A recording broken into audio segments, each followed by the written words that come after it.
Կերակրող մոր սննդակարգը։ Ճիշտ է, թե հորինվածք։ Մինչ օրս շատ հնացած տեղեկություններ եւ առասպելներ կան կրծքով կերակրման ժամանակ սնվելու մասին։ Դրանք փոխանցվում են սերնդեսերունդ, հայտնվում են լրատվամիջոցներում, իսկ երբեմն էլ լսվում են նույնիսկ բժիշկներից։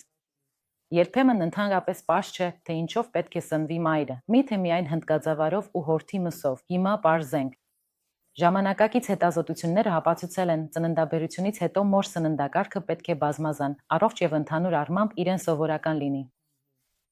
Սննդի կտրուկ փոփոխությունն ու դեֆիցիտային դիետաները վնասակար են։ Պետք է ուտել եւ խմել ըստ ծարավի եւ ախորժակի։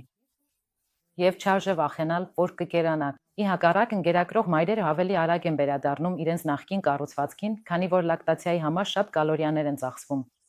Ինչ վերաբերում է ալերգեններին, դրանց քիչ քանակությունը կերակրող մոր սննդում նվազեցնում է երեխայի մոտ ալերգիկ ռեակցիաների ռիսկը։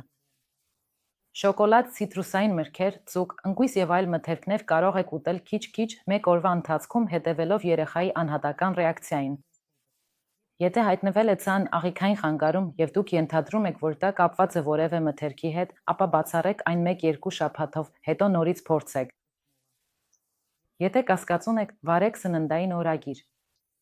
Սա վերաբերում է նաեւ մյուս մթերքներին, թարմ բանջարեղենին, կարմիր մրգերին, քաղցրավենիքին։